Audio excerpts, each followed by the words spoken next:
one of the great writings of the ancient world, still read and studied today, is the Book of Revelation, the last book in the Bible, that for many readers speaks of a terrible future for the world and mankind, culminating with judgment and God's wrath being poured out of the world.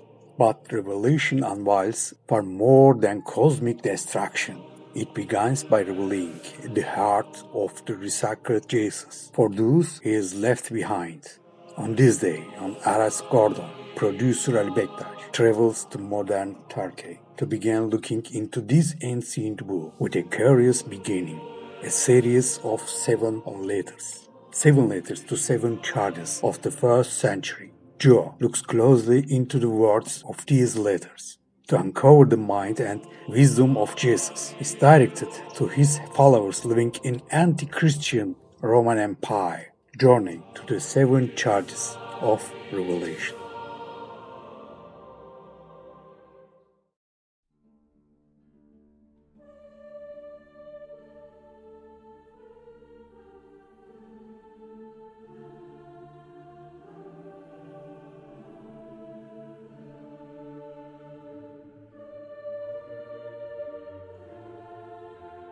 Revelation chapter 2.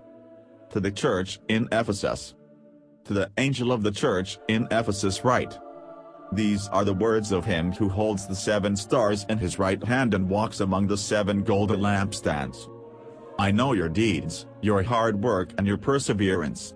I know that you cannot tolerate wicked people, that you have tested those who claim to be apostles but are not, and have found them false. You have persevered and have endured hardships for my name, and have not grown weary.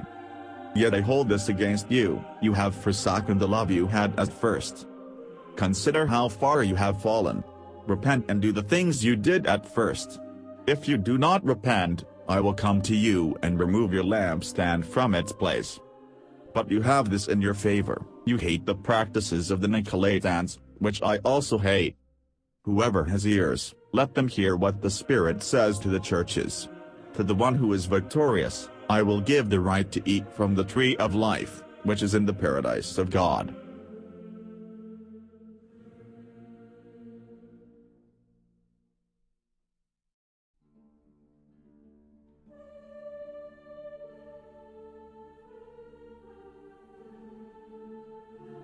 Monumental entry. The 4-legged and 3-arched monumental entrance between the tracking gate and the Church of St. John is directly towards the tomb of St. John.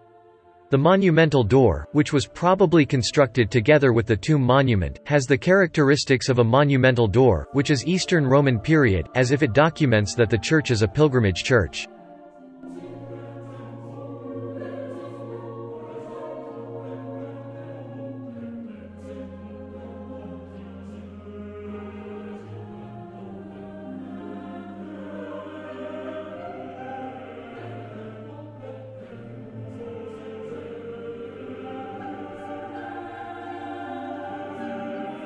The life and church of St. John. According to the Christian belief that emerged at the beginning of the 2nd century, the Bible writer St. John Theologos is also the youngest apostle of Jesus, the author of the Bible and Apokalypse. Based on the Ephesus Consultant documents in 431, St. John together with the Virgin Mary. It is accepted that he came to Ephesus between 37 to 48 years and lived and died here. Jesus entrusted his mother to his beloved and youngest apostle John, and after that the apostle housed him in his own home. Believers in this view then acknowledge that the two are not separated from each other and that Virgin Mary was with him when St. John came to Ephesus.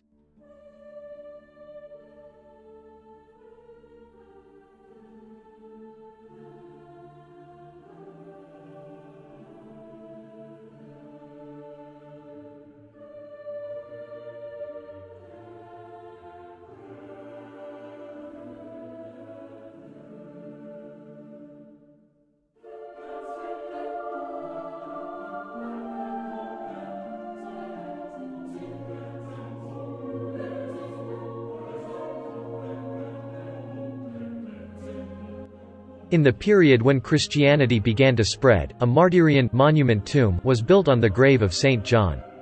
Later, this monumental tomb was enclosed in a basilica with a wooden roof. Instead of the basilica, which became unusable in the earthquakes in the beginning of the 6th century, Emperor Justinian and his wife Theodora, who provided the world's most popular building in Hagia Sophia, was built by Justinianus with a cross-shaped, domed basilica. When the people of Ephesus moved to Ayasuluk Hill after the 7th century, St. Jean Church replaced the old Episcopal Church in Ephesus. St. Jean Church has a special place in Eastern Roman architecture with its 130 by 40 meters size, cross-shaped plan and covered with 6 domes. The walled structure, which was partially preserved in part today, had many doors and windows. Especially the south facade higher than 20 meters added a monumental appearance to the religious building.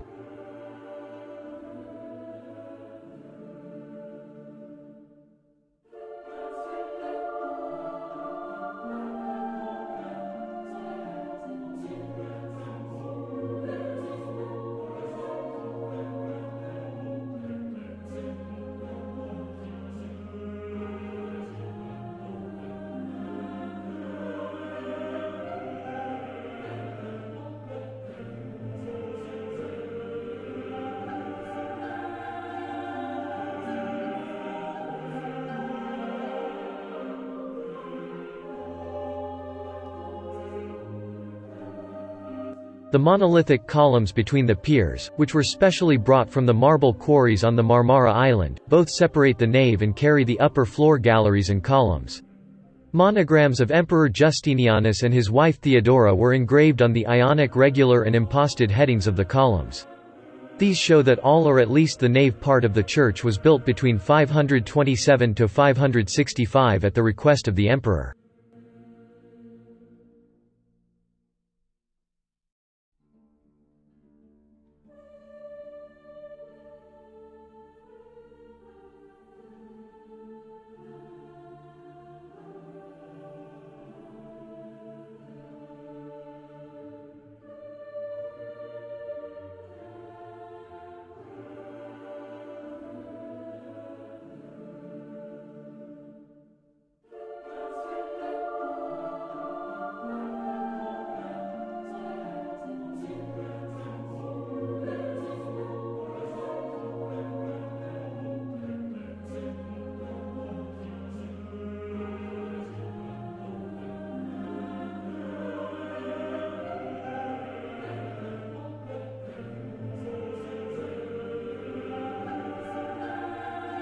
In the middle nave, there is an elevated path of ambone in front of the bema part.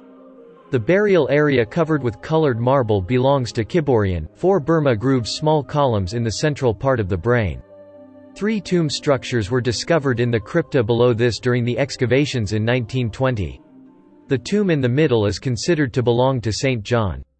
However, no remains were found in the grave during excavations.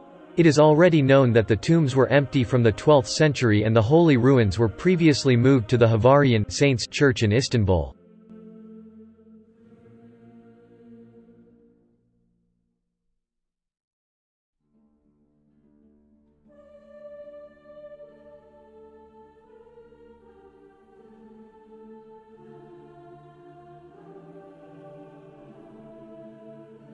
Episcopal Palace and Great Cistern. According to ancient sources, the Ephesus diocese and its palace were built in the 7th century. IV from Ephesus moved to Ephesus Ayasuluk Hill. Saint researches around the Jean Church showed that the palace was probably southeast of the church. A row of columns remaining in situ in this area may belong to the courtyard of the palace. The part of the palace was used with new repairs during the Lascarialar and Adenagulari Principality periods.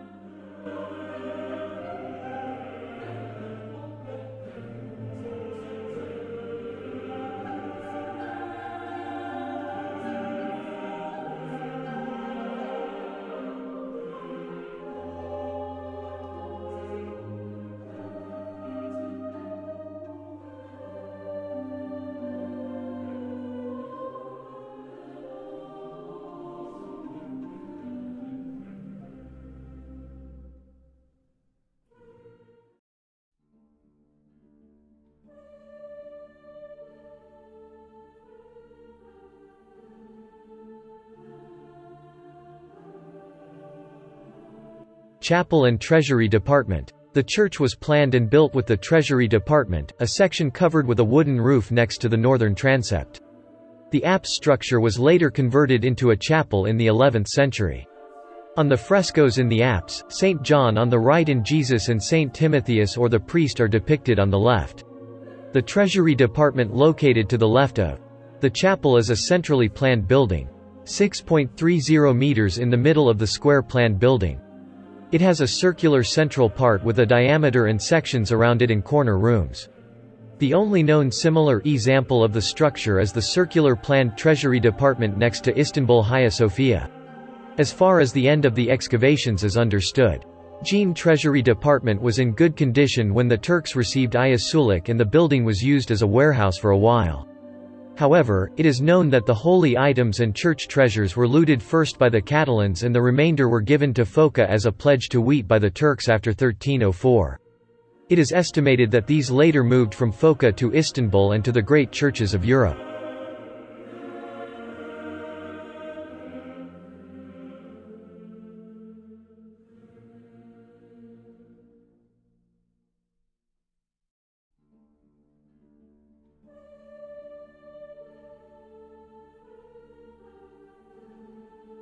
Baptistry. The baptistry, located to the north of the nave section of the church, is one of two complex planned baptistries in Anatolia. Street. A similar one of the Jean baptistry was found near the side Episcopal Palace. The baptistry is completely ms. It was built with a wooden-roofed basilica before the 5th Justinian period. It continued to be used with the domed cross church during the Emperor Justinian period. It is understood that the interior architecture with columns on the postaments placed in the niche corners is very impressive. It is understood from the mosaic grains found during the excavations that the central dome was covered with glass mosaics. In the middle of the floor, there is a round baptism pool with 2 steps and 3 steps. Small pools beside this are places where priests enter and baptize during baptism ceremonies. This type of baptism pool was used for adults who were entitled to enter the church after the baptism ceremonies during the times when Christianity spread rapidly in the 5th and 6th centuries.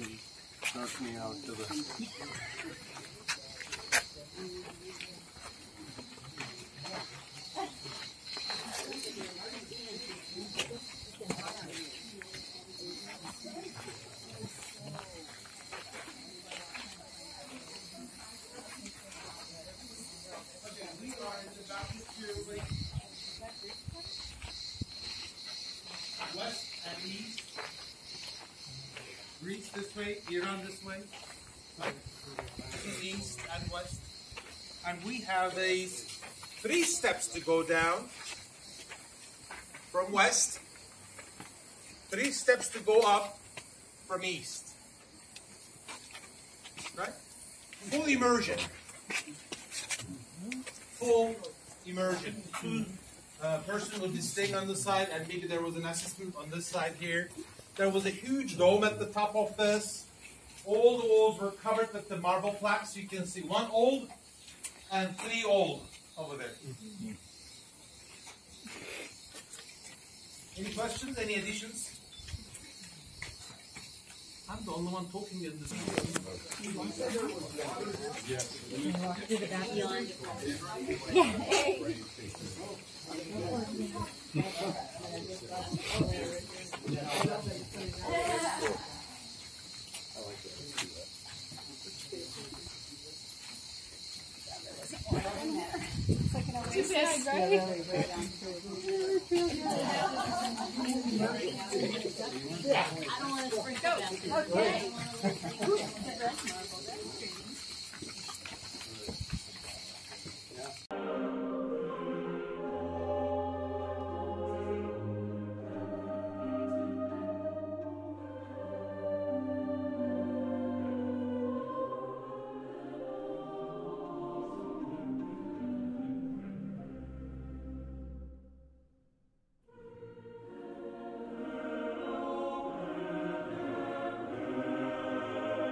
Atrium courtyard. Located in the west of the church, atrium measures 34 by 47 meters.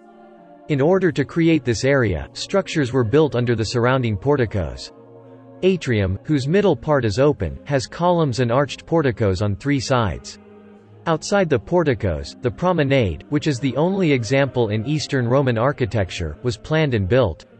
The promenade, limited by ornate balustrades, was built to watch the landscape around Ephesus Bay, which was seen even more beautiful at that time.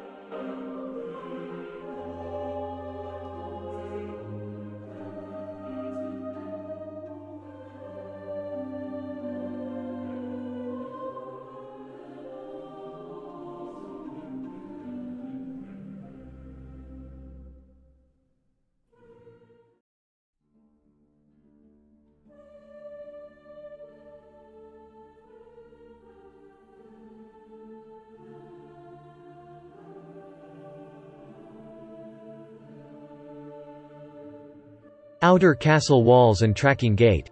The 900 meters city walls surrounding the St. Jean Pilgrimage Church have 2 sections as interior and exterior walls. The inner walls of the church, which was built as a support wall together with the Justinian period church, and which had a niche structure in the east and west of the church, were built as brick-bonded stone wall. Since the 8th century, Arab raids threatened the city. A strong fortification wall was built to cover the entire church. In the outer walls and gates supported by 20 towers, spolia materials brought from Ephesus Stadium and Temple of Artemis were used as building materials. The walls have 3 main entrances, especially in connection with the church: east, west and south. Among the entrances of the outer castle and the pilgrimage church, it is the tracking gate that is the most robust and impressive. The tracking gate has square-shaped towers on both sides to the south and an arched entrance in the middle. A sarcophagus was found in the upper part of the arch, where the arrows were embossed. In the 1800s, besides this, there were other reliefs that explained that Hector knew Achilleos and followed him. The reliefs were taken to England in 1852 and are now on display at the Woburn Abbey Gallery. European travelers, who saw the reliefs on the spot, misinterpreted them and called the door the tracking gate regarding the life of St. Paul in Ephesus.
Journey to the 7 charges of Revelation.